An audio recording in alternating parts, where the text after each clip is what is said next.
I'm John G. Kruth, the Executive Director of the Rhine Research Center, and my study was an exploration of the effects of mood and emotion on a real-world working computer system and network environment. For years, I've been hearing stories about people who are having effects on electronics. People who sometimes can't carry cell phones because they break them. People who have problems with their computers. Some people, even when they walk in the room, computers start working better. I've heard about these things for so long that I started to wonder, is this a real effect, or is it something we're just imagining?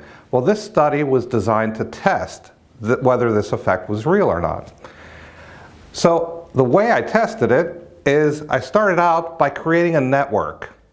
And it was just a computer network that was sending messages back and forth on and on continuously with no one monitoring it, and I was just looking for errors on that network.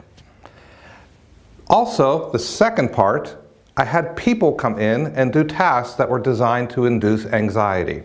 So I had two different processes running. The people didn't know about the network at all, they didn't realize it was running, and that's where I was looking for errors. The tasks they were doing, I didn't really pay attention to because I just wanted to induce anxiety. My two hypotheses were, one, when there are people in the room, I'll see more errors on my network than when they're not in the room. And two, when people are anxious doing these tasks, I'll see more errors on the network than whenever they're not anxious.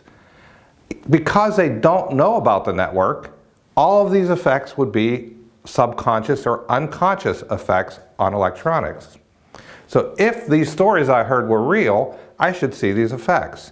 Well, my first hypothesis, saying when people were in the room I see more errors, it was not significant, not at all, but it was interesting to look at nonetheless. The second hypothesis, that when people are anxious, we'll see more errors on the network, was true.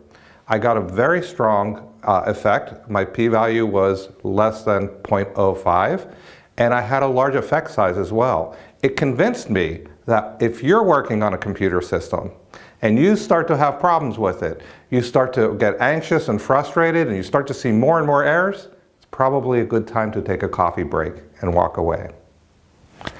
If I had to describe the BIAL Foundation in one word, it would be collaboration.